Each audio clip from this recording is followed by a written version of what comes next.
मैं we D Parashar, सहायक आचार्य राजनीति विज्ञान। आज की ऑनलाइन क्लास में हम अध्ययन करेंगे तनाव शैथिल्य, इससे क्या आशय है और इससे कारण, इसके एवं प्रभाव। देखो साथियों, क्यूबा संकट जो कि 1962 में हुआ था, वो एक निर्णायक घटना थी। एक ऐसी घटना थी कि जहाँ से इतिहास में हमें मोड़ दिखाई दिया। क्यूबा संकट के पश्चात अंतर्राष्ट्रीय राजनीति में अचानक नया मोड़ आया, जिसके फलस्वरूप अमेरिका व सोवियत संघ के तनावपूर्ण संबंध सौहार्द की दिशा में चल पड़े। इस नवीन परिवर्तन को तनाव शैथिल्य या देतांत नाम से जाना जाता है। ख्रुश्चेव अमेरिकन ख्रुश्चेव सोवियत संघ के एवं जॉन कैनेडी जैसे नेताओं ने अपने अपने देश के लोगों को मानसिक रूप से यह समझाने की प्रक्रिया आरंभ की कि शीत युद्ध से कोई लाभ नहीं होगा एवं इसे जारी करना राष्ट्रीय हितों के प्रतिकूल है। इन दोनों राजनेताओं ने अपने राष्ट्रीय हितों के मुताबिक अपनी विदेश नीतियों की समीक्षा की और ये देखा कि शीत युद्ध के इस उलझाव से हमारे राष्ट्रीय हित पुष्ट नहीं होते हैं, तो निश्चित रूप से हमें अपने संबंधों में सौहार्द लाना होगा। तो ये व्यक्तिगत रूप से ये दोनों राजनेता देतांत या तनाव शैथिल्य के लिए अनुकूल रहे। 1955 में ऐसी दो गतिविधियां दिखाई देती हैं जो देतांत का सूत्रपात करती हैं। पहली है ऑस्ट्रिया के साथ शांति संधि में सोवियत अमेरिकी आपसी विचार विमर्श। 15 मई 1955 को ऑस्ट्रियाई संधि पर हस्ताक्षर हुए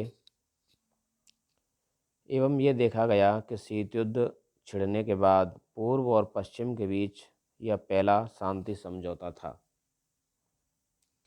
दूसरा, यूएनओ में नए सदस्यों के प्रवेश के मुद्दे पर पैकेज डील समझौता। यूएनओ में नए सदस्यों के प्रवेश के मुद्दे पर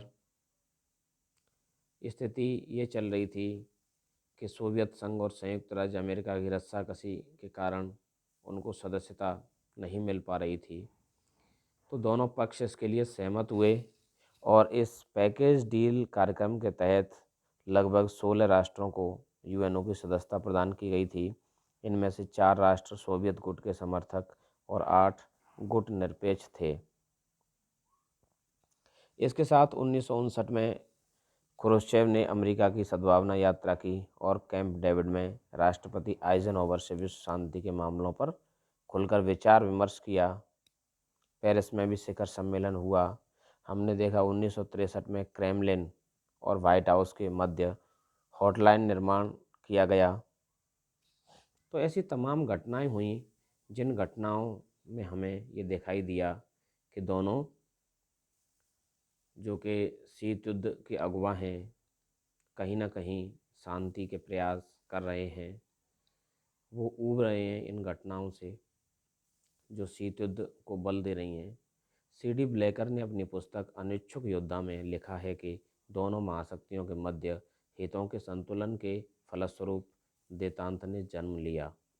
देतांत का मुख्य आधार सहयोग, पारस्परिकता एवं विभिन्न मतभेदों का समायोजन है।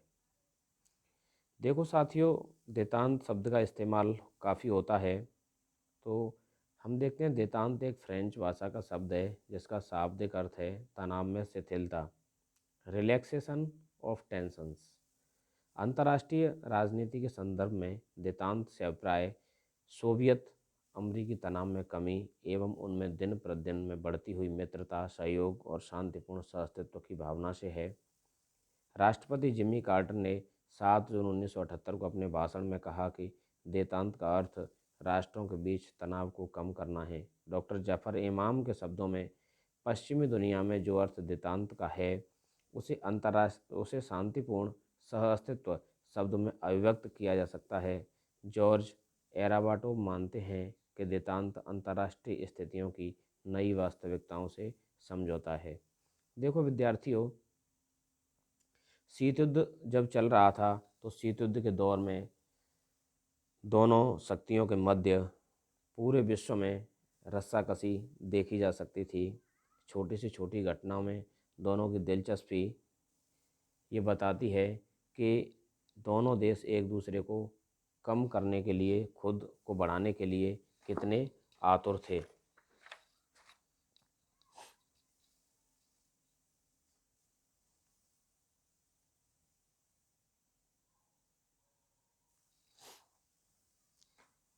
देखो साथियों, अंतर्राष्ट्रीय राजनीति के अधुनातन परिप्रेक्ष्य में या वर्तमान परिप्रेक्ष्य में देतांत का आशय निम्न प्रकार लिया जा सकता है। अमेरिका तथा सोवियत संघ के मध्य शीत युद्ध के बजाय सामंजस्यपूर्ण संबंधों को देतांत कहते हैं। अमेरिका तथा सोवियत संघ के मध्य मतभेद के बजाय शांतिपूर्ण सह अस्तित्व के संबंधों को देतांत कहते हैं। देतांत का अर्थ कदापि यह नहीं है कि दोनों महाशक्तियों के मतभेद पूर्णतः समाप्त हो गए हैं, या उनमें वैचारिक मतभेद नहीं पाए जाते हैं, या उनमें कोई राजनीतिक, आर्थिक व सैन्य प्रतियोगिता नहीं है। ऐसा ये अर्थ देतांत का कतई नहीं है कि उन दोनों में अब कोई संघर्ष बचा ही नहीं, बल्कि उनमें यह था कि जो संघर्ष की जो गति थी, संघर्ष की जो गहराई थी, वो कम हो गई, संघर्ष की गति कम हो गई। एक तरह से पर्दे के पीछे तो कहीं ना कहीं अब भी वो चीज़ें चल रही थी, लेकिन वो खुले में नहीं आ रही थी। जो शीत युद्ध के दौर में हम देख रहे थे, उनमें कमी आई और उनमें सहयोग भी हमें दिखाई दे रहा था। देतांत की विशेषता यह थी कि मतभेदों एवं प्रतियोगिताओं के बावजूद इसने महाशक्तियों में आर्थिक, वैज्ञानिक एवं तकनीकी सहयोग में बाधा प्रस्तुत नहीं होने दी। वस्तुतः देतांत का अर्थ शीत युद्ध की पूर्णतः समाप्ति नहीं है। इसका यह अभिप्राय भी नहीं है कि महाशक्तियों ने आपसी प्रद्वंद्वता समाप्त कर दी। दोनों महाशक्तियों के मध्य इस कालावधि में भी प्रतिस्पर्धा विद्यमान रही।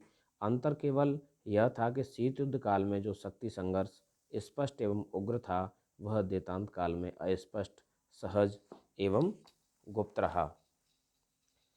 देखो साथियों, तनाव शैथिल्य के काल में हम देख सकते हैं कि दोनों महाशक्तियों के मध्य तमाम शांति समझौते और ऐसा घटना चक्र रहा जो इस देतांत व्यवहार के लिए हमें उत्तरदायी दिखाई देता है। एक तो ये है कि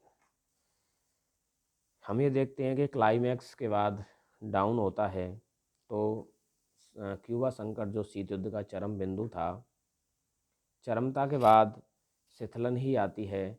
हम शीत युद्ध अपने हाईजेस्ट स्थिति में पहुंच गया था, तो उसके बाद ये आना तय था।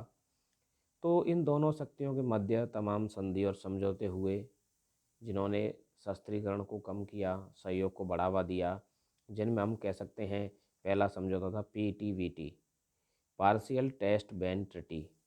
1963 में ये संधि की गई।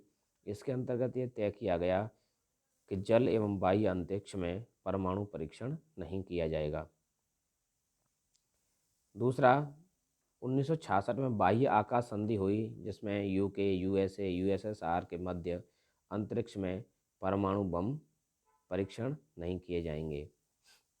NPT परमाणु अप्रसार संधि हुई 1968 में, न्यूक्लियर नॉन प्रोलिफरेशन ट्रिटी।